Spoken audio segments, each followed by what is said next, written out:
La cadena Democracia presenta Controversia. Estamos retomando con fuerza, cumpliendo las metas previstas. Hay que actuar con la fuerza que se necesita. Controversia. Sería un subsidio directo al consumidor. Una zona de seguridad del Estado. Controversia.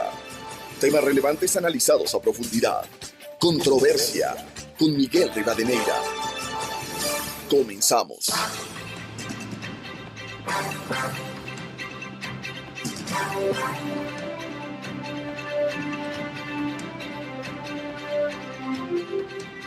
Un saludo cordial a los seguidores del programa Controversia en Escena a través de XFM, Democracia M y Democracia TV. También saludamos a quienes nos siguen en la provincia de Imbabura a través de Radio Ritmo FM 103.5. En primer lugar, queremos desearles un feliz año 2026. Partiendo de un hecho, no podemos soñar en cambios institucionales, en cambio de país, si primero no hacemos un cambio personal para impulsar las acciones que necesita esta sociedad.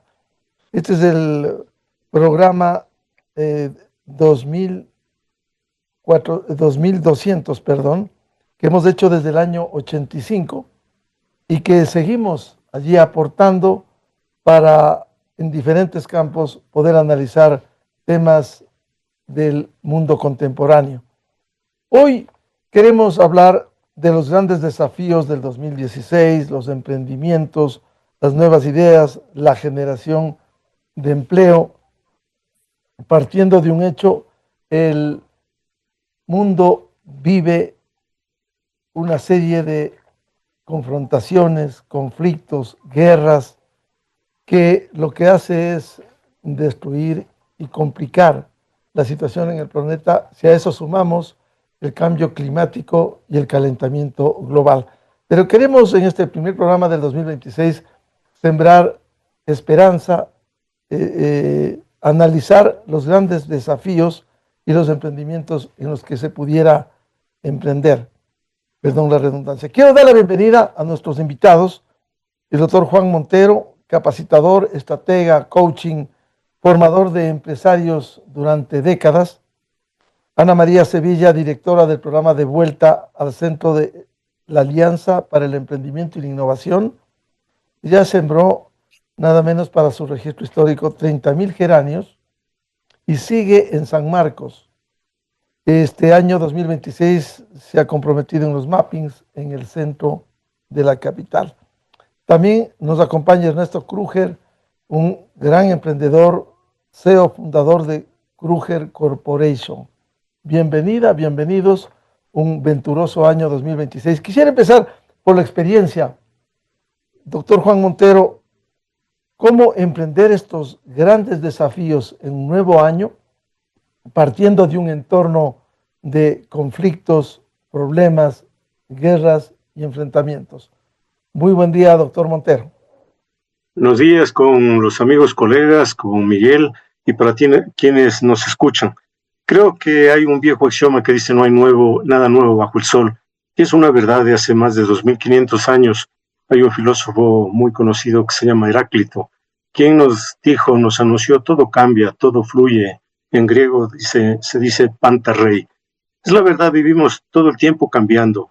El día de hoy los cambios por la comunicación que tenemos nos parecen más acelerados, pero siguen siendo solamente cambios y habrán muchos cambios más y más acelerados. Al respecto, por ejemplo, del empleo, hay unos cambios vertiginosos. Estas expresiones como el empleo pleno, carrera en las empresas, jubilación patronal, jubilación por parte del Estado para quienes trabajan, personalmente yo considero que son expresiones que paulatinamente van a ir desapareciendo. Eran expresiones del siglo XX, no del XXI. Y las legislaciones de cada país tendrán que acomodarse a estas nuevas realidades. Nos quedan todavía algunos decenios para terminar este siglo, o sea, todavía es un siglo nuevo. Y debemos recordar que una de las grandes dificultades que tenemos es el código laboral. Estamos por los años 1930, 1940, cuando nacen las primeras leyes laborales para el Ecuador. En esa época aparecen las lavadoras, aparece las máquinas de coser eléctricas para nuestras abuelas, aparece la televisión en blanco y negro. Tenemos varios de los inventos, pero todos estos inventos que nos facilitaron la vida fueron adaptándose, fueron renovándose y fueron mejorando. El día de hoy tenemos un montón de recursos, tenemos Netflix, tenemos redes 5G, tenemos laptops, tenemos teléfonos inteligentes, tenemos aplicaciones no solo para bienestar, sino para diversión, aplicaciones bancarias. En fin, el mundo ha cambiado radicalmente desde 1940. Solo hay unas personas que todavía no les llegó la noticia de que el mundo cambió y, por ejemplo, son los líderes sindicales. No creo que los líderes sindicales vayan a ver el fútbol, el campeonato mundial de fútbol en televisores blanco y negro. Creo que todavía no les llegó la noticia de que hay televisión a color, porque ellos son los opositores tenaces, por ejemplo, para la modificación del cambio de trabajo y retribución por horas. Y tenemos un caso muy evidente como es el de los migrantes. Este año del 25 va a cerrar casi con 8,000 millones de ingresos, superior a al número uno de las exportaciones de Ecuador, que en este año fue camarón. Y todos ellos trabajan por horas y nos remesan esos recursos hasta el Ecuador. Obviamente mi generación, que es de los baby boomers, está a mucha distancia de muchos jóvenes que nos están escuchando ahora, pero este mundo cambiante debemos adaptarlo y nosotros nos debemos reinventar y nosotros debemos adaptarnos. Los líderes, los dirigentes, los gobernantes, o sea, debemos adaptarnos. Estamos en el siglo XXI, ya ha pasado un cuarto de siglo y nosotros seguimos todavía con esos enfoques antiguos. Mi amigo Ernesto puede dar fe de cómo el día de hoy los ingresos son globales para los programadores, para las compañías de software, y que no necesariamente se restringen al mundo laboral del Ecuador. Entonces, creo que hay un ariete formidable que son los emprendedores. La mejor manera de crear un empleo es generar un emprendedor, porque no solamente genera empleo para él, genera empleo para 4, 5, decenas, centenas de personas. Nadie dijo que es fácil, o sea, ser emprendedor tampoco es fácil. A veces la gente se entusiasma, los jóvenes, y dice, yo voy a ser mi propio jefe. Ciertamente que tú vas a ser tu propio jefe, pero vas a tener un jefe más exigente. Y ese jefe más exigente son tus clientes. Esos no tienen compasión. Simplemente si tu servicio o producto no sirve, no volverá. Así de sencillo, pero indudablemente les debemos a ellos todo el motor del crecimiento en los países, porque los generadores de empleo no son los estados, sino que es la iniciativa privada a través de los emprendedores, que más tarde se convierten en buenos gerentes, después en empresarios y finalmente terminan con inversionistas. Así que tenemos cambios al frente en todos los frentes, pero también tenemos buenas noticias, como nunca tuvimos la oportunidad de que la gente emprenda, no solo en Ecuador, sino en todo el mundo. Doctor Montero, a ver, en la descripción que nos ha hecho de la realidad, si hay una tendencia a que desaparezca el empleo formal, el empleo pleno, ¿cuál es el camino? Porque en verdad va a cumplir 100 años en el 2038 el código laboral, código viejo, y seguimos con el discurso del siglo pasado. ¿Cómo va a ser este proceso de reemplazo? ¿Puede ser traumático o ya se está emprendiendo en ese camino? Creo que solo hay que mirar alrededor de lo que pasa a nivel del mundo. El tema de los migrantes, como lo mencioné, es un caso claro. Ellos trabajan por horas. Simplemente trabajan más. Ellos pueden remesar más dinero para el Ecuador cuando trabajan más. Es un trabajo muy grande. Es un trabajo fuerte, decidido, no es sencillo.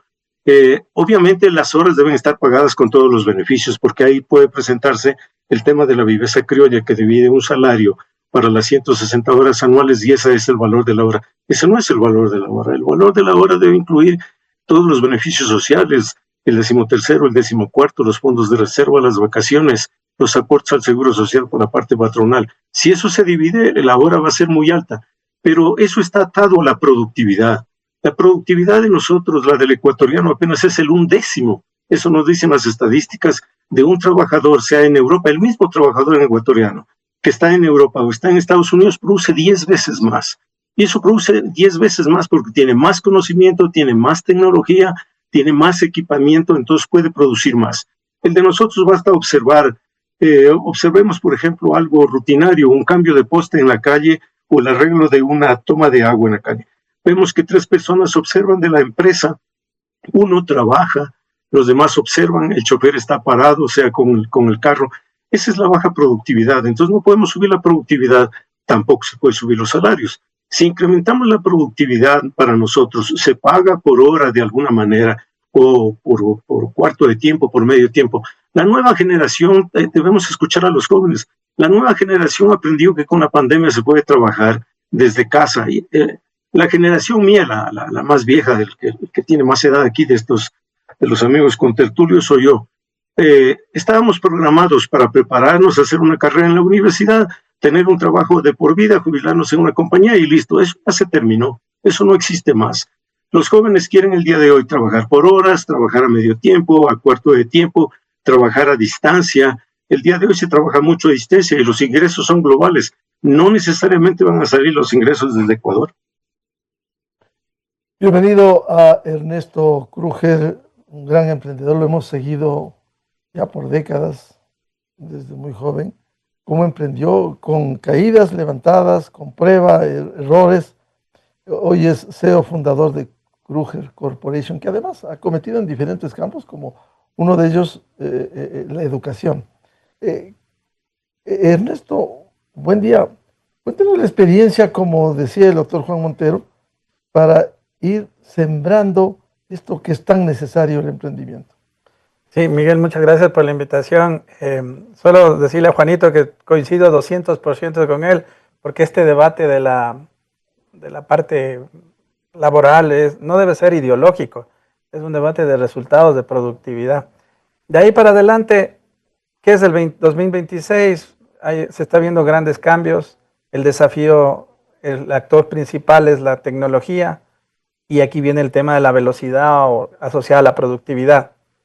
El trabajo se está rediseñando por la inteligencia artificial. Ahora tenemos tensiones geopolíticas que también juegan en el escenario y una transición energética a todo nivel. Entonces, ¿qué es lo que pasa ahí?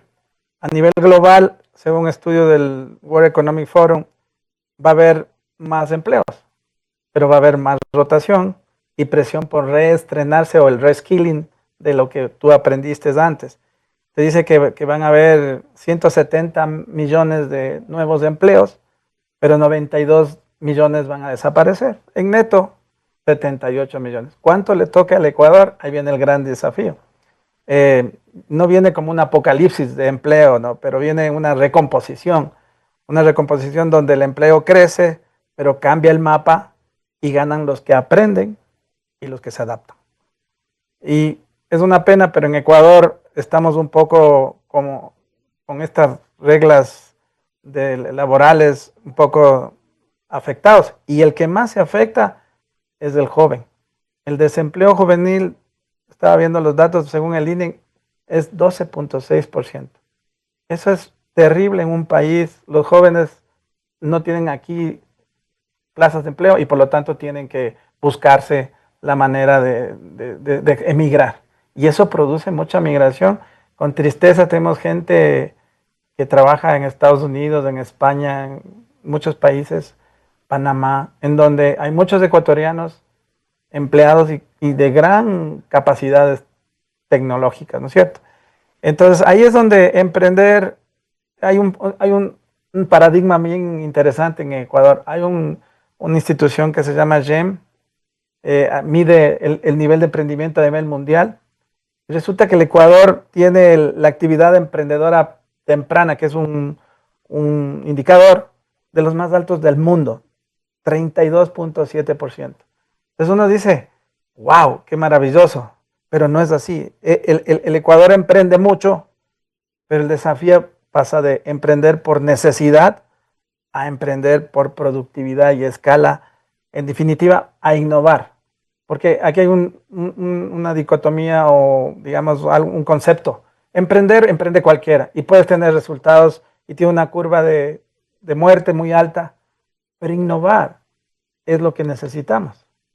Que probaste una idea, creaste un negocio y lo mantienes en el tiempo. Y sobre todo es rentable. Y tus clientes, que ahora son globales, te pueden comprar en cualquier parte. A ver, Ernesto, de la experiencia y para que entiendan nuestros miles de seguidores, la diferencia conceptual, si nos puede poner ejemplos, entre un emprendimiento y una innovación.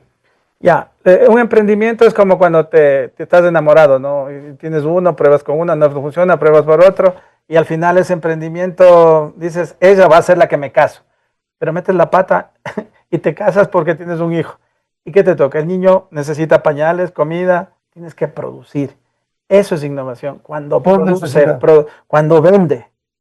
O sea, no hay, maravilloso que sea emprendimiento, pero tiene un riesgo de fracaso. Pero si el emprendimiento comienza a ganar plata y se sostiene, eso es innovación. Y eso es lo que... Porque la innovación asocian a la tecnología.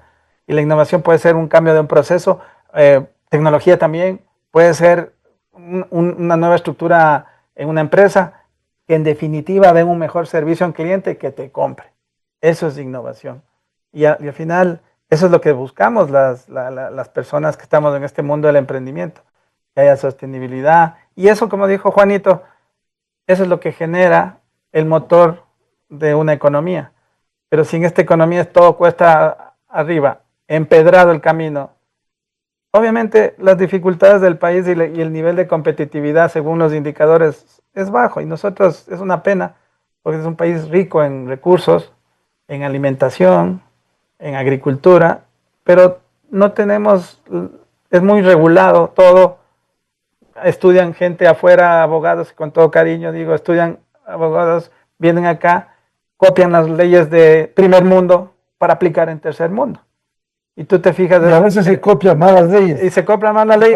Y tú te fijas de esto en la seguridad, por ejemplo. Tienes policías municipales en todos los municipios. Cuando no hay ni siquiera... No es cuestión de crear más, sino de estructurar, usar tecnología y manejar todo de manera... Es un ejemplo, ¿no? Pero ya sí hay muchos. Lo importante es ver que estos desafíos cambian con la tecnología. La tecnología es el actor más importante ahorita, que en todas las compañías va a causar una disrupción, como ya lo está haciendo, y Ecuador tiene que estar a la par. Pero como dijimos, dijo Juanito, me parece una ilustración maravillosa, como él siempre lo hace. Están viendo el mundial en blanco y negro. Y es verdad, así no se puede. Tienes que actualizarte. Hoy puedes tener en un teléfono la televisión, puedes tener... O sea, es una situación que de alguna manera afecta a la competitividad del país. Si no entendemos, no hay un acuerdo entre todos que entendamos que el trabajo se genera por los emprendedores, pero los emprendedores necesitan facilidades, necesitan inversión, necesitan talento, y hay una separación entre las empresas, las universidades, la propia gente. Ya no se vive de títulos, se vive de lo que sabes. Y esa es una situación de cambio de paradigma, donde hay personas que no tienen universidad y están trabajando para empresas en Estados Unidos porque se prepararon específicamente en cierta certificación y desde la sala de su casa y le pagan bien. Y ese es el paradigma, un paradigma que existe. Hay otros más. Aquí en nuestro país se debe invertir mucho en el agro, en energía. Aquí el país tiene mucha potencialidad y estamos vísperas de unos grandes rogando a una velita que no baje el caudal del Paute, porque finalmente estamos fregados y mira que está asociado, correlacionado la energía con el nivel de crecimiento de los países. Y tenemos ahí un problema. Entonces también hay que actuar ahí en un país rico de recursos y que tiene por todo lado minerales, cosas que nos pueden ayudar, pero es todo difícil acá, todo es complicado. Creo que es una acción que los jóvenes tomen acción, porque no puede continuar así, tan regulado todo, tan complejo, que emprender aquí sea más difícil. Todo emprendedor aquí hace una empresa, pero le funda en Estados Unidos una LLC. Imagínate y la inversión no llega acá, llega a la LLC, que está en Estados Unidos. ¿Por qué? Porque allá tiene más seguridad de que allá... Garantías, claro, y si eres un negocio digital, te pagan allá, te dejas allá, pagas impuestos igual, pero no es como acá que tienes tanta cosa. Yo digo, hay una situación muy difícil a nivel de la parte laboral. Definitivamente ese es un punto que hay que tocar en el dedo, en la llaga, porque generalmente las personas no pueden crear trabajo con costos muy altos, con regulaciones obsoletas que definitivamente causan problemas a nivel de la competitividad. Entonces, por ejemplo, si vas a contratar a alguien, cuando le liquidas tienes que pagar un montón de dinero. Y en vez de, es un efecto contrario, ¿no? Se siente la seguridad del empleado o del trabajador cuando estamos destruyendo toda la gran cantidad de empleos que se podrían generar por decidir tomar unas reglas más justas y acorde a la realidad. Por ejemplo, el trabajo por horas, pero se sataniza aquí esto. Y eso, ahí está un problema, porque no se está viendo el bosque, solo se está viendo unos pocos árboles. Y hay unos pocos beneficiados, pero se nota en los datos de empleo, ¿no? Hay una 36.3%, según el INE, es empleo adecuado. Es decir, el que está formalizado, tiene todos los derechos, afiliación al Seguro Social. Exactamente. Y ahora mira, la ley laboral estaba diseñada para empleo estable, como dijo Juanito, en empresas grandes y jerárquicas, donde hay baja rotación, poca tecnología y baja competencia global. Ya en este tiempo los proyectos no son eternos, las pymes y las startups necesitan, hay ciclos cortos, hay trabajo híbrido y remoto, hay competencia global, el mercado no es lo aquí, es afuera. Entonces, ¿cómo es posible que contratar altos costos de despidos, rigidez en jornadas y modalidades, sobrecargas administrativas, contingencias legales impredecibles? El emprendedor no contrata. ¿Y sabe lo que hace? Contrata en Colombia, contrata en Panamá, en donde tengan las facilidades, en Venezuela, porque al final la gente necesita remuneración y necesita trabajo. Hay gente que trabaja en Uber, que trabajan en motos para entregarnos encomiendas o comida, lo que sea. Tú hablas con ellos están felices, dicen, aunque es duro, pero me toca trabajar, pero tienen algo, una plataforma, algo que les da de comer. Imagínate si no tuvieran. Y esa es otra de las razones porque también el Ecuador tiene un proyecto sistémico, un problema sistémico, perdón, que es la seguridad. Entonces, no hay trabajo, no hay facilidad de trabajar, 36% solo en pleno, toca la parte de que los jóvenes, ¿a dónde van? Con un desempleo juvenil altísimo, 13%, ¿a dónde van? ¿A quién les paga algo? ¿Y quién les paga algo? Bandas, grupos organizados delincuenciales, drogas, sicariato.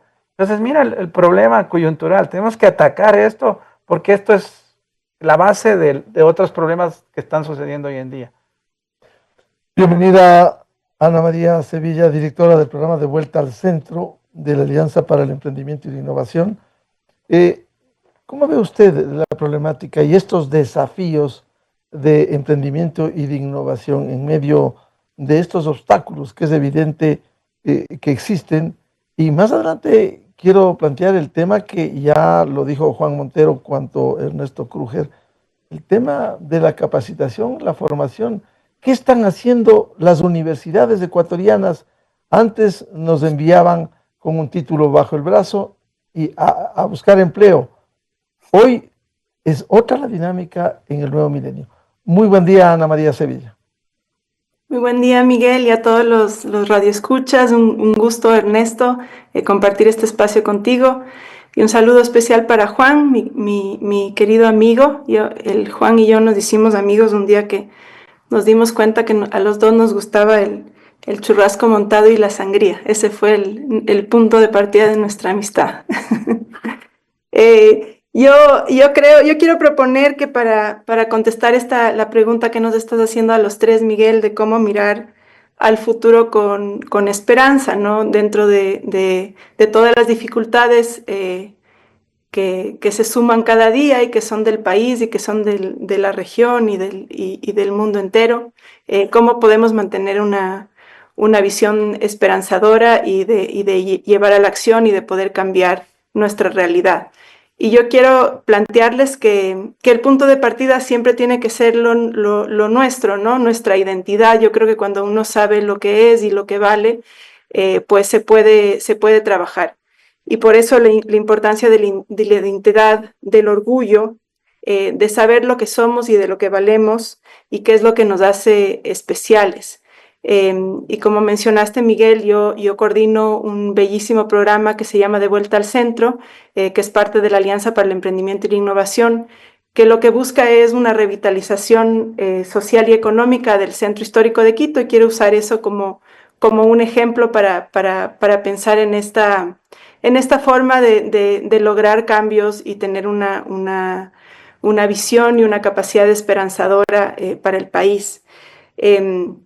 Y quiero regresar pues a 1978, cuando la UNESCO nos declaró como el primer patrimonio mundial de la humanidad, y en ese momento rescató 3 valores que encontró en el Centro Histórico de Quito, y creo que siguen estando muy vigentes y deben ser ese punto de partida de identidad y de orgullo.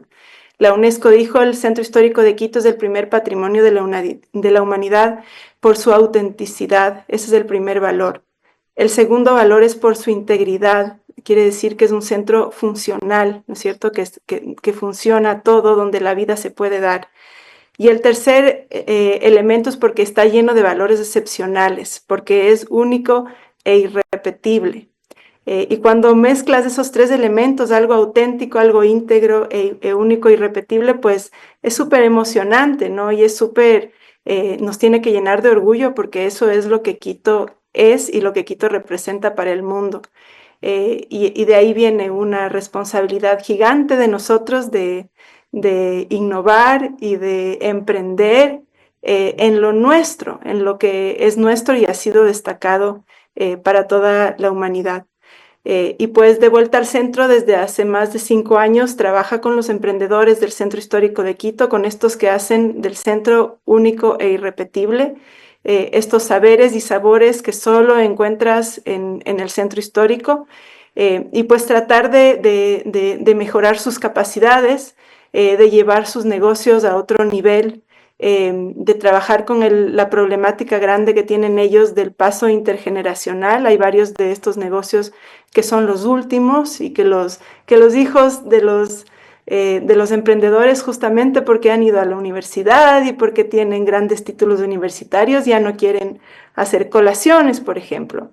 ¿Y qué sería de nosotros sin las colaciones? ¿No es cierto, Juan? Sería un mundo más triste. Entonces, pues la Alianza para el Emprendimiento y la Innovación tiene gran fortaleza en trabajar con estos emprendimientos enormes, buscando unicornios, pero también con emprendedores pequeños, con esa economía de otra escala, esa economía de barrio, esa economía que hace que la ciudad funcione, ¿no? El que arregla los zapatos, el que vende botones, todos ellos son importantes para que el barrio funcione, para que la ciudad esté sana. Y pues ahí es donde nosotros estamos muy interesados, con resultados fantásticos, porque el Centro Histórico de Quito cada vez se está volviendo un polo económico más importante de la ciudad. Es un gran centro comercial al aire libre, con una afluencia importantísima de quiteños que van a hacer comercio ahí. Y pues esa apuesta a que el crecimiento del centro histórico se haga con identidad, con orgullo, con lo que nos destaca como quiteños y como ecuatorianos, creo que es una apuesta que vale la pena hacerla, y pues una invitación a todos a ver el centro histórico como este lugar del pasado, pero también este lugar del presente, y que nos puede proyectar a un futuro muy bonito.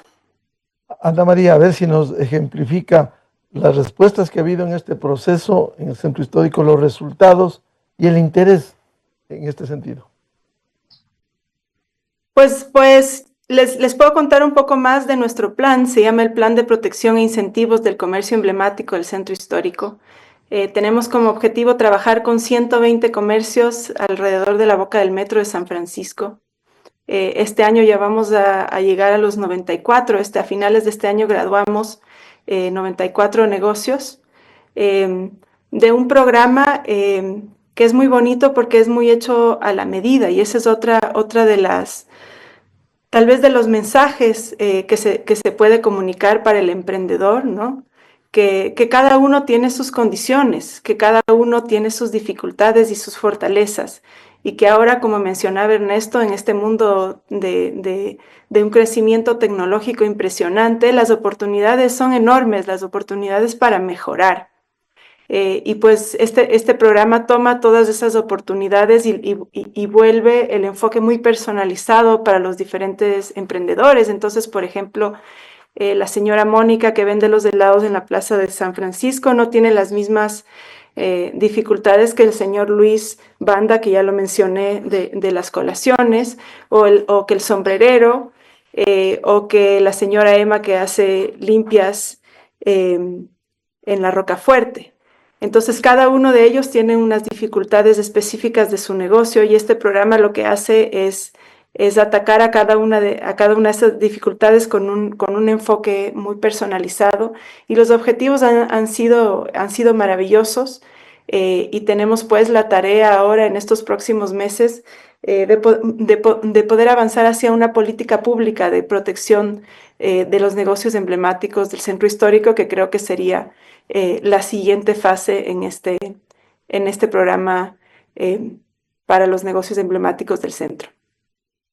Juan Montero, a ver si nos ilustra, ¿qué hace la Universidad Ecuatoriana? Porque la tradicional formaba tercer nivel, ahora la ambición es con justicia llegar al cuarto nivel, un PhD, pero ¿qué se hace con los títulos cuando arroja la universidad?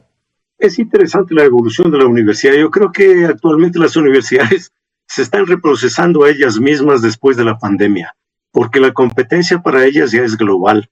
Se puede conseguir una maestría o más económica o tal vez de más calidad o de más prestigio fuera de las fronteras de Ecuador, y no se necesita realmente la asistencia individual, salvo pequeños puntos puntuales dentro de la universidad.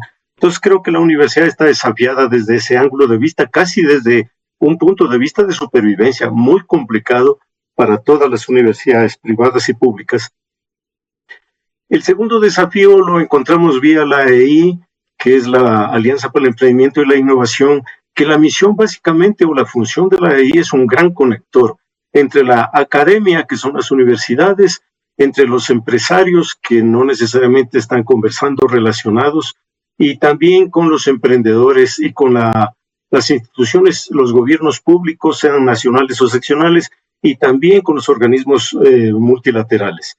Este gran conector que es la AEI permite a los emprendedores y permite a todos los que están en estas tareas comunicarse. No es fácil, porque el problema está dado principalmente por la velocidad. La velocidad a la que caminan los empresarios probablemente van en un vehículo de 90 kilómetros por hora.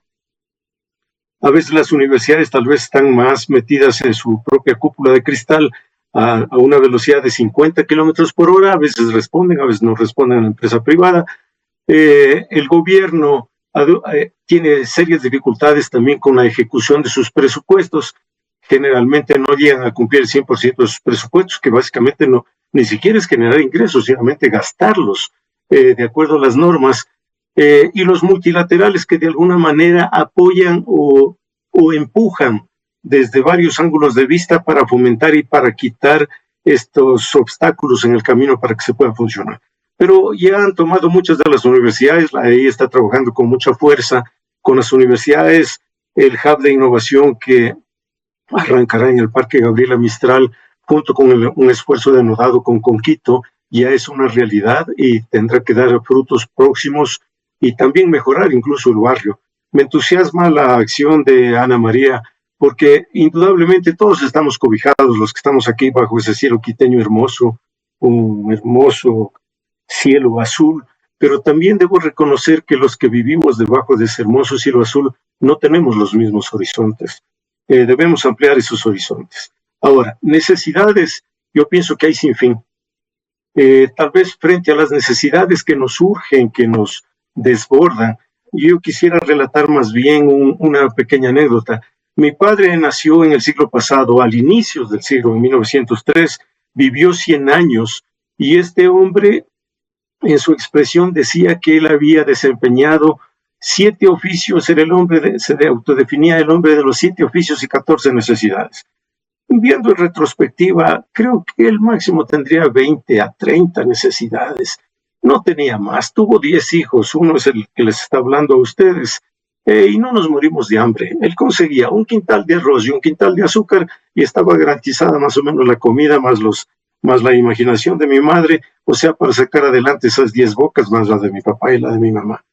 Pero el día de hoy las necesidades son infinitas y ese es un problema para los seres humanos que vivimos en estas épocas. Si ustedes entran el día de hoy a un supermercado, un Megamaxi, a un Megakiwi, van a encontrar 100,000 necesidades, son 100,000 artículos que están ahí y uno puede entrar para conseguir, no sé, una cerveza o conseguir una bebida o tal vez en un Megakiwi un destornillador y va a salir con más cosas. Casi que caemos en un estado hipnótico y nos despertamos cuando estamos en la caja que tenemos que pagar por lo que hemos cargado en un carrito. Estas 100,000 necesidades el día de hoy demandan para los padres de familia una gran cantidad de recursos y no hay ni salario ni ingresos que pueda responder a esta cantidad de necesidades que no teníamos los de la vieja generación, como soy un baby boomer.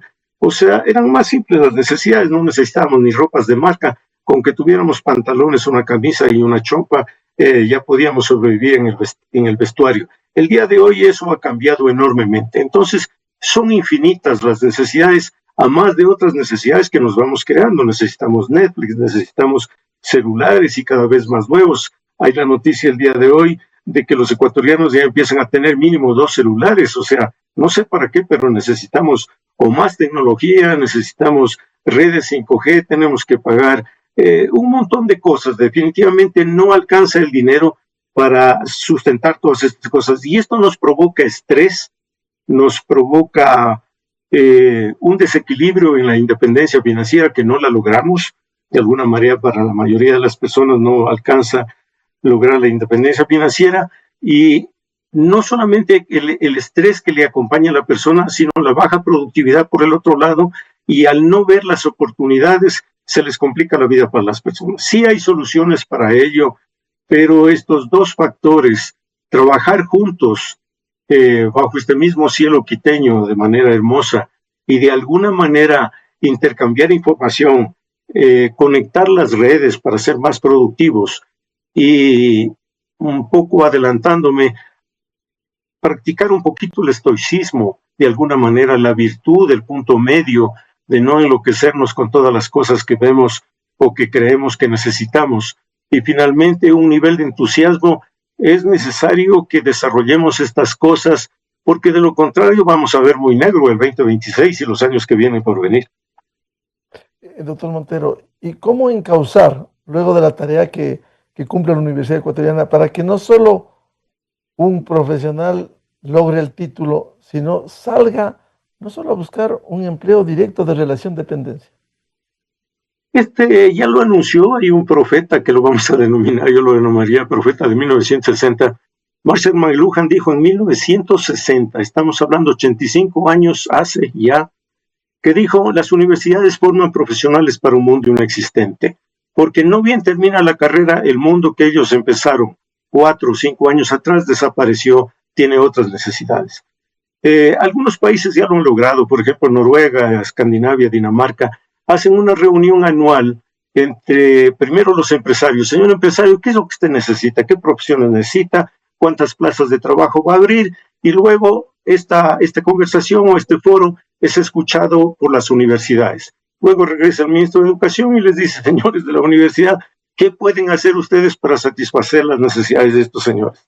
Aquí no tenemos todavía estamos batallando en hacer unos talleres conjuntos entre la universidad y los empresarios para que se comuniquen e incluso aprovechen una serie de recursos. Las universidades están llenas de recursos en investigación, en laboratorios, pero las profesiones se siguen formando de la manera antigua, profesiones que van a desaparecer o profesiones que ya no tienen actualidad. Y hay unas nuevas que están surgiendo y que todavía la lentitud y también es la operatividad y las regulaciones que tienen los órganos de control del Estado frente a las universidades. Solo para citar un ejemplo, nosotros nos acercamos vía la EI y les decimos, oye, tenemos todos estos emprendimientos para la universidad, ¿tú tienes algo? ¿O cómo podemos hacer esto que tú tienes, comercializarlo y ponerlo en el mercado? Y nos dicen, mira, eso no me compete porque yo no gano ningún punto con esta actividad, ya que yo lo que debo producir es investigación, papeles, y ojalá pueda conseguir algo más sobre la investigación. Entonces, eso mata literalmente el empleo. Solo por citar un ejemplo, no voy a mencionar el nombre de la universidad, visité un laboratorio de una tecnóloga, pasó un hisopo por la mejilla mía y en poquísimos minutos me dijo, tú no tienes resistencia a la lactosa. Dije, wow, o sea, cuento chino. La verdad, yo no tengo resistencia a la lactosa. Pero si yo solo tuviera ese conocimiento que es tecnología y lo pusiera en el mercado, oye, yo creo que esa universidad tendría muchos ingresos para pagar a los del laboratorio y para tener muchos más ingresos. De eso hay un montón, tenemos un montón de conocimientos, pero todavía no está conversando directamente la universidad con el mundo de la empresa, que deben darse la mano y acompasar un poquito las dos velocidades, porque el empresario cuando siente que pierde tiempo, prefiere contratar a un tercero o fuera de la universidad. Y de lo que señalaba Juan Montero, ¿cuáles son esas carreras viejas que van a desaparecer para ilustrarnos y las carreras nuevas en las que habría que acometer? ¿Es para Ernesto o para mí? Para el doctor Juan Montero. Yo creo que hay una gran cantidad de nuevas que son simples. Yo le llamaría oficios. Hay que volver con humildad a los oficios. Antiguamente en una de las plazas de Bélgica existe la Plaza de los Oficios. Me llamaba la atención, en cada columna hay un oficio, el oficio de buhonero. El oficio de buhonero era un señor que vendía búhos, que era para cazar las ratas y los ratones que existían en las casas. Probablemente el día de hoy el nuevo oficio tiene, no sé, químicos para matar a las ratas o a los roedores. Pero vean, hay desde 9 oficios simples y que son bien remunerados. Si usted tiene un perro, necesita y vive en un departamento, necesita sacar que el perro se ejercite caminando. Y yo veo que cobran $5, $6 la caminata del día. El tipo no lleva un perro, lleva 5 o 6 perros. Ese hombre por la mañana se ganó $30 y por la tarde se ganó otros $30. Tenemos $60 en un oficio que no fue certificado, no lo enseñaron en la universidad y que tiene unos nuevos ingresos. Tienes toda la flota de repartidores de Uber, los mismos conductores de Uber. Tenemos nosotros todos los programadores, los que desarrollan software de alguna manera para una compañía, para terceros, como lo dijo Ernesto, o sea, para el exterior. Tenemos, la construcción sigue realizándose en una gran cantidad, no están calificados. Tenemos los maestros a la antigua y los obreros, los ayudantes. La electricidad todavía no tenemos, o sea, los colegios técnicos se quedaron con la electricidad, pero tenemos los ingenieros eléctricos que no quieren operar desde la Politécnica haciendo trabajos de electricidad. Todos quieren a veces un glamour.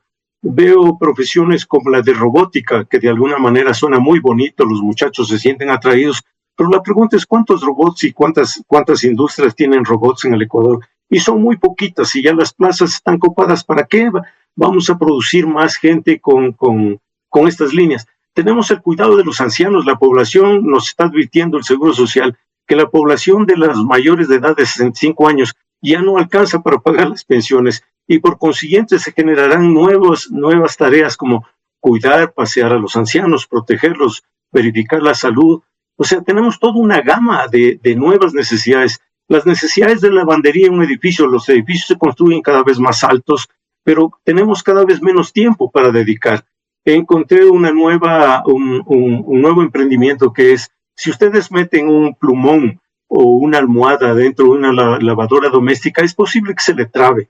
Pero el día de hoy, utilizando el modelo de Uber, el mismo modelo de Uber en Estados Unidos, despertó a toda velocidad una lavandería que está a no más de 2-3 cuadras de su casa, con el estilo Uber. Alguien, o sea, lava para usted, entrega la ropa el día de hoy y mañana se la entrega.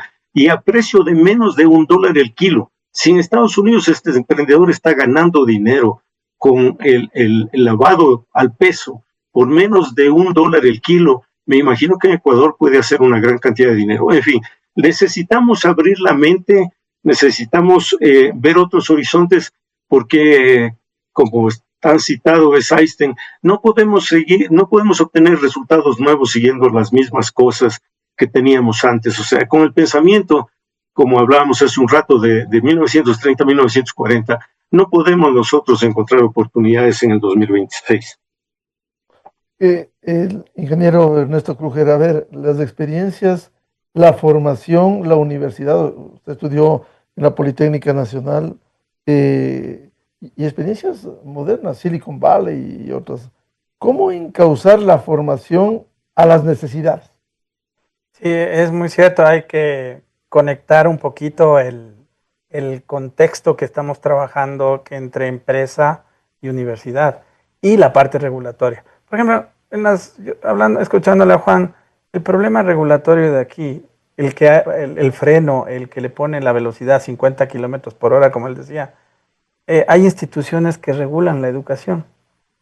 Yo me pregunto, para aprobar un pensum toma algunos meses, para hacer un cambio, cuando la dinámica es tan rápida, entonces hay que también hacer una reflexión profunda en estos entes de control de las universidades, porque no podemos seguir con ese modelo obsoleto y caduco. Es como vivir en esa burbuja también, que lo dijo Juanito, y es como nobiliario, estás en el siglo XIX donde los títulos, la nobleza, el que estés en la corte es lo que los criollos estaban en la historia, dice eso, eran los que estaban bien y el resto no importa. Hoy en día es todo, hay que entender que todo es comoditizable. Esa palabra es el conocimiento, es commodity. Yo me pregunto, tú quieres un especialista de algún tema, pues tú puedes crear un perfil, un aprendizaje y tener ese especialista con inteligencia artificial. Y cada vez mejor, y cada vez mejor. Entonces, ¿qué es lo que está pasando? Tenemos que ir a ese ritmo y ese ritmo hace que de alguna manera el problema se ataque desde el punto de vista de que se tienen que demostrar habilidades demostrables. Y la relación humana también es un trabajo. El pasar a los viejitos, como dice Juan, el tener trabajos de conexión con las personas. Pero muchos trabajos ya están cambiando. Contadores, temas de abogados cada vez menos, en el sentido de ciertas formas, contratos ya no necesitas que te haga un abogado. Entonces lo tienes que revisar, le cargas la ley, le dices, aprende, este es el marco que tienes de esto, y automáticamente sacas el contrato que tienes, un ejemplo. Y así todo viene a automatizar tareas. Todo lo que es repetitivo, la inteligencia artificial puede automatizar esas tareas. Y no solamente, Ernesto, hay dinámicas, especialmente en la educación inicial, donde se sigue con las mismas prácticas, la repetición de los hechos y no dejarles abrir la mente para que creen las cosas. ¿Cuándo cambia eso? Yo cuando me cansé de decir, esto tiene que cambiar, mejor hice el cambio. Me fundé un colegio con mi hijo y desde el primer día tienen inteligencia artificial, donde el rol del profesor ya no es el que sabe más, sino que es el que guía más, el que mentorea más. Y también el problema del empleo, me cansé de hablar, hice un instituto. Hice todos los trámites del CES, CASES, todo, me aprobaron, toda la historia.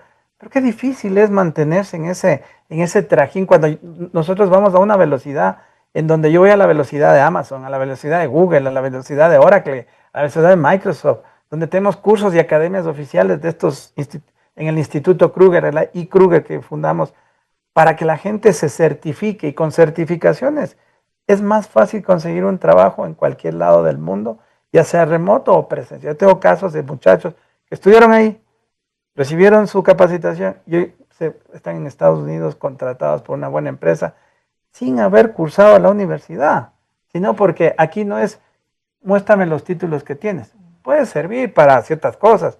Aquí las habilidades y los ¿qué sabes hacer? Y ese es el problema. Las personas tienen que entender que las habilidades es reales. Y tú dices, yo sé programar, por ejemplo.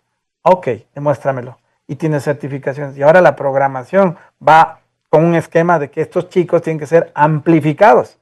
O con copiloto, que es no solo lo que tienes, sino que aprender a desarrollar en compañía con la inteligencia artificial.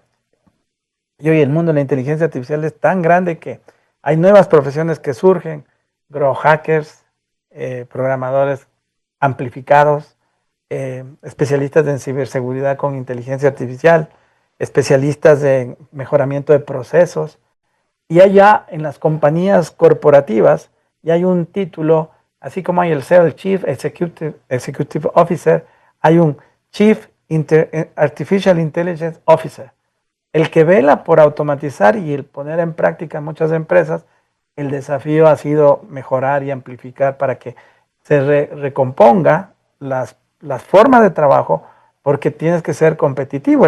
El tema de que la inteligencia artificial baja el costo de producir muchas cosas, contenido, software, atención al cliente, diseño, y esto hace que se diferencien en las empresas, y eso le hace competitivo, le hace que manejen los procesos, entiendan mejor, más rápido. La velocidad es un tema importante, por eso la inteligencia artificial no quita trabajos, quita tareas, y el que aprende a usarla se vuelve más valioso, y eso es lo que el reskilling, o lo que tratamos de que la gente desde niños aprendan a usar estas herramientas y aprendan a emprender primero y a innovar después. Entonces es un cambio de mindset. Yo me cansé de escuchar y me hice una fundación para ayudar a muchos chicos, 22% becamos en 5 ciudades del Ecuador ya son como 800 estudiantes que ya tienen un chip diferente, un instituto que se engancha con el tema de empleabilidad y Kruger, que estamos tratando de hacer desde nuestro limitado, porque quisiéramos hacer más, pero los recursos son propios, quisiéramos hacer esto gigante, pero lamentablemente hacemos una contribución, pero estamos cambiando definitivamente, y no hablando, sino ejecutando desde donde podemos hacer. Por eso yo digo, hay que quejarse, hay que discutir, hay que tener este tipo, pero hay que hacer. Y yo ya me cansé de ver tanta tontería en la educación que dije, vamos a hacer un tema distinto, y hemos tenido mucho éxito. Tenemos unas personas que dicen, oye, estos chicos tienen otro chip, en las universidades les becan, aquí y afuera, con otro, ya a los 15 años ya tienen una empresa, venden por Rappi, por esto, ya se dan modos de hacer. Entonces ya vienen con otro chip. En el instituto es bonito porque tratamos de garantizar de que vayan a trabajar directo. Hay un chico que le becamos, Colegio Juan Montalvo, 2 años, le dimos a este muchacho una beca. Y al final se graduó siendo uno de los mejores estudiantes del colegio. Y al final habla con mi hijo y me dice, papá, él no quiere ir a ninguna beca que le han dado aquí, afuera y todo. Y yo digo, bueno, y hablemos con él. Hablo con él. Y la mentalidad del chico es, no, yo para qué voy a ir a la universidad si yo necesito trabajar. Yo necesito mantener mi casa. Pero vas en la universidad, no, voy a perder el tiempo. Quiero trabajar con ustedes. Indudablemente trabaja con nosotros. Hicimos de estudiar en el instituto algo. Y ya comenzó, pero esa es la mentalidad, y esa es la realidad a lo interno, a lo nacional, y aquí falta mucho esfuerzo para dar trabajo. El problema es que casi resulta aislado esto, cómo sembrar en el país y hacer pedagogía. Bueno, nosotros hemos logrado que gracias a este ejemplo, muchos colegios comiencen a replicar, y han llegado colegios que tratan de tener una metodología nueva un grupo peruano. Ya sé que CRISFE va a lanzar colegios también. Entonces la educación está siendo un elemento. Hay una fundación de Isabelita Novoa, Unidos por la Educación. Entonces tratan de hacer algo sobre la educación. Entonces estos esfuerzos están sirviendo de ejemplo para replicar. Y a nosotros nos copian, y nos encanta que nos copien, porque eso es el objetivo que queríamos. Que la educación, nosotros estamos aquí, tenemos un propósito, el de transformar. Copien y mejoren. Incluso mejoren. Nosotros estamos aquí para transformar donde nos metemos, en este caso la educación, impulsando vidas, es decir, el ser humano en el centro, y esa transformación se haga con valores, con esto y el uso de tecnología intensiva, y también estamos transformando la educación y la empleabilidad, impulsando vidas.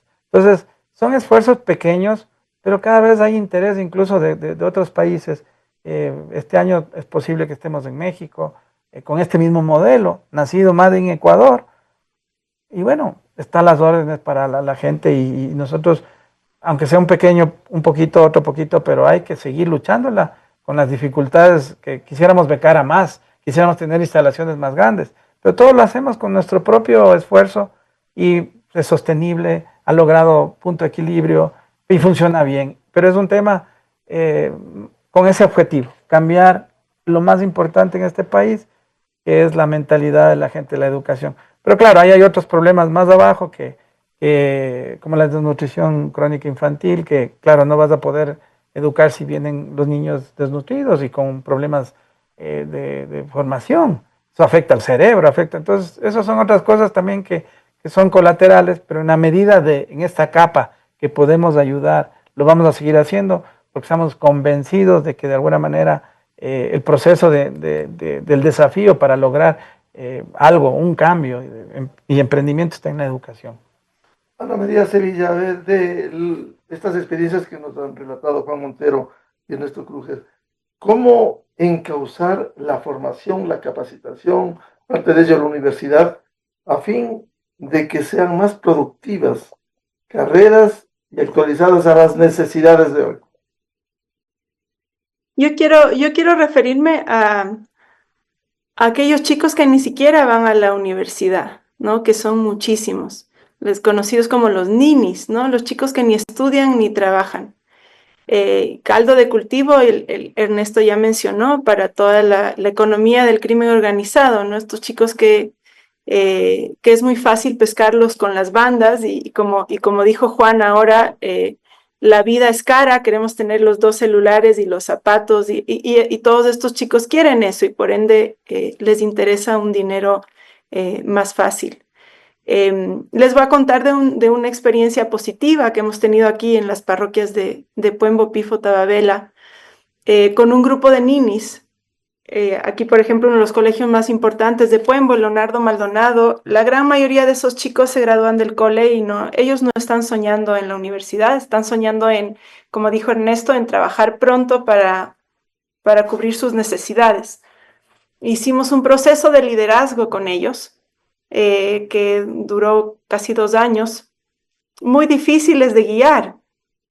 Cada propuesta que poníamos en la mesa, ellos no les gustaba. Cada mentor que traíamos lo sacaban botando del aula. Y pues así, trabajando con 60 de estos chicos de parroquias rurales, fuimos encontrando que de pronto les gustaba pintar. Fue un descubrimiento. La mayoría de ellos eran en realidad grafiteros, ¿no? Entonces les encantaba el arte urbano. Y pues hicimos un proceso muy bonito con ellos de que efectivamente se vuelvan pintores y se vuelvan pintores de paredes. Y ellos luego se autonombraron como los jóvenes por el Chaquiñán, el parque lineal.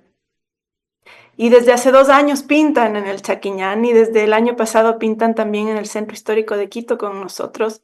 Estamos haciendo un gran mural en la zona alta de San Roque.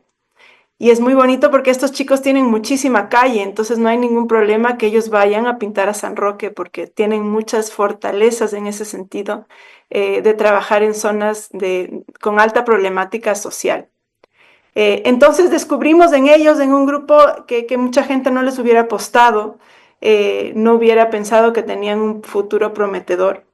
Pues resulta que son grandes artistas y son grandes artistas que pueden llevar el arte urbano a zonas empobrecidas de la ciudad. Entonces, ahora son unos líderes increíbles, llevan a cabo todas las mingas que hace de Vuelta al Centro, todas las mingas de pintura, son capaces de manejar grupos de 200, 300, 700 voluntarios.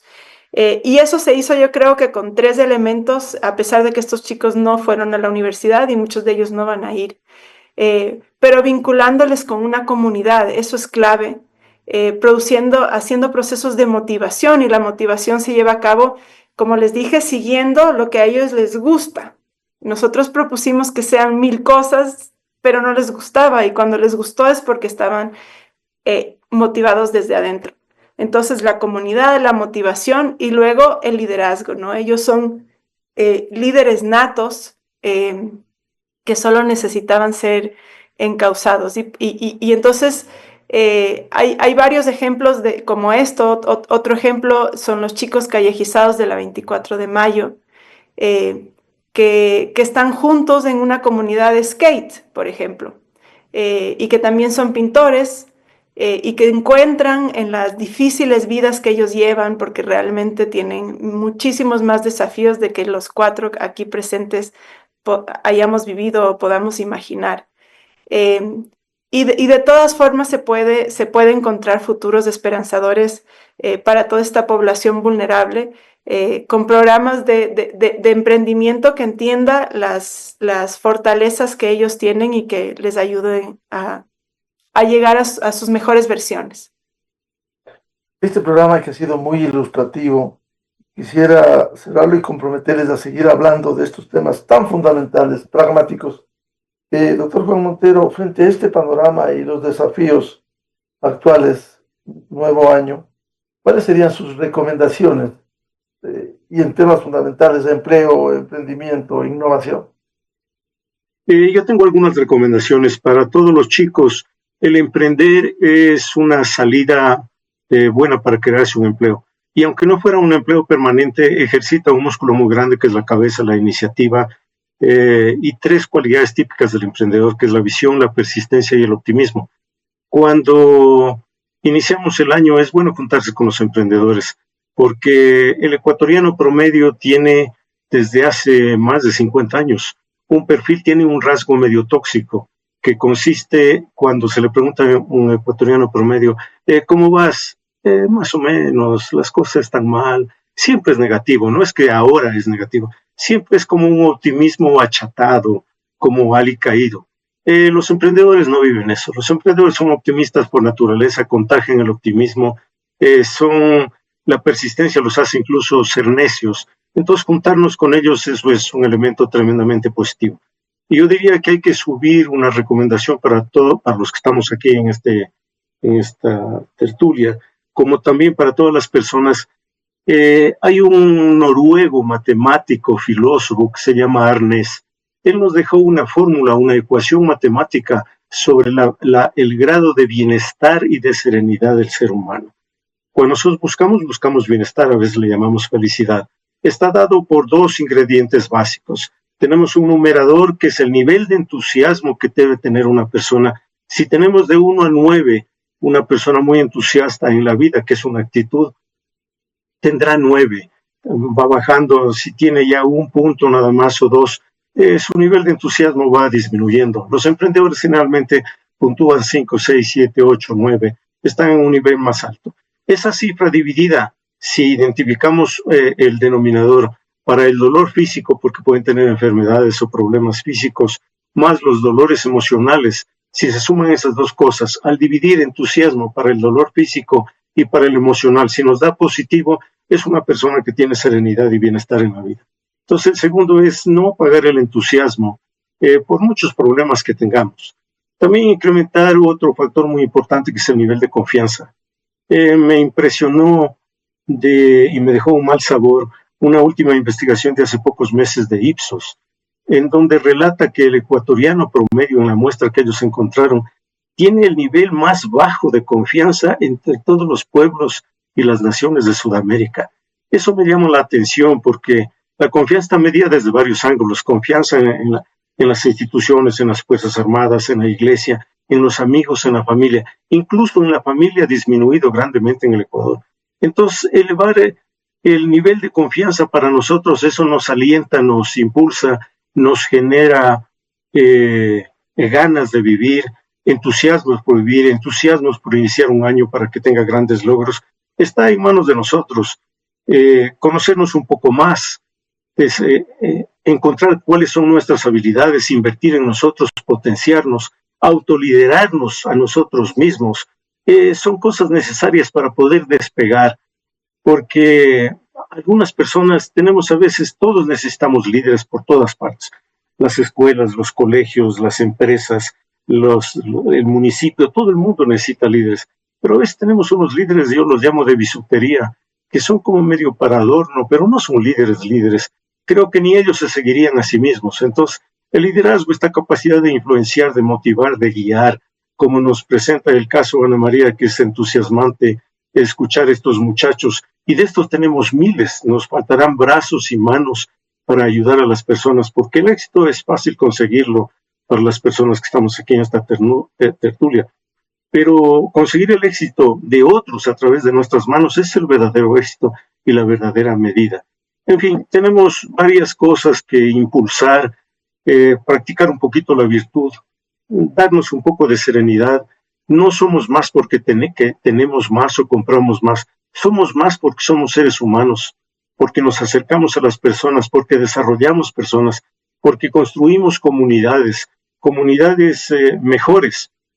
Aquí quisiera terminar diciendo que por allá tenemos un hombre que fue un general, fue filósofo y fue un emperador, que es Marco Aurelio. Él dice: lo que no es bueno para la colmena no es bueno para la abeja. Si nosotros tuviéramos una hermosa casa rodeada de malas hierbas o de basural, nuestra casa no sirve. Lo mismo si no logramos un país mucho mejor, una ciudad mucho mejor. Por eso tenemos grandes esperanzas y por eso desarrollamos estas iniciativas como De Vuelta al Centro o cualquier otra iniciativa similar. Es porque nos hace bien a todos los que vivimos en Quito. No es un reflejo de trabajar por la comunidad para sentirnos bien, porque si la colmena no está bien, la abeja va a sufrir. Ernesto Kruger, a ver, sus recomendaciones de la experiencia, Sí, ¿cómo cambiar este chip? es fácil, hay que seguir la receta de países exitosos, los países escandinavos, muchos países europeos, ciertas prácticas americanas, en fin. Lo importante es la flexibilidad a nivel de contratación ágil, de adaptación de ciclos económicos a la realidad, proteger a la persona también, porque eso tiene que ser importante a través de un seguro de desempleo, reconversión laboral, capacitación continua. Y a la gente en general hay que invertir en autoeducarse, en entender que se nos vienen los empleos aumentados, que son personas normales, más herramientas, que tienen alta productividad. Y ahí es donde la I no quita trabajos, sino que quita tareas, como lo he dicho, y el que aprende a usarlas se vuelve más valioso. Entonces aquí no es que estudies lo que te gusta, porque aquí pasa eso, estudia lo que te haga valioso, lo que necesite el mercado, y luego usa ese valor para hacer lo que te gusta, en definitiva. Y eso hay que entender que los mercados hoy no son justos, son funcionales. Y ese pragmatismo es lo que necesitamos en nuestro país. Hay cómo crear servicios profesionales productivizados, hay cómo hacer negocios de pymes que solucionen problemas, hay que hacer nearshoring, que es trabajar con talento para servicios a otros. Centroamérica es el gran ejemplo de call center de todo Estados Unidos. Tú llamas a un banco americano, lo que sea, y te atienden gente de Centroamérica que habla un perfecto inglés, el idioma, la educación práctica, ese reskilling en inteligencia artificial, en idiomas. Es importante el idioma porque el lenguaje del mundo es el inglés, como lo fue el griego, como lo fue el romano o el latín. Y hay una oportunidad para la economía plateada, los que comenzamos a tener canas. La sabiduría está ahí, servicios de mayores que también se puede emprender y muchas cosas en general que se pueden hacer. Pero en definitiva, pero se mataron 30,000 personas, ¿no? Claro, Para eliminar, ¿no? eliminar la corrupción y todo. Los políticos. A veces pienso que esas cosas drásticas, el Ecuador no ha tenido eso. No hemos tenido No hemos tocado fondo. no hemos Pero tocado. hay que mejorar la educación. Y están Sí. en el top entre los 10 mejores del mundo de desarrollo humano. Sí, talento. definitivamente, es un ejemplo a seguir. Están, con gran know-how. Y es un país en pequeñito, Reino Unido chiquitito, es una ciudad como Guayaquil. Eso es Singapur. Sí, yo creo que aquí hay que trabajar empresa privada, universidad y la parte de gobierno, ¿no? Hay que correlacionarlos bien y entender el sentido práctico de las cosas.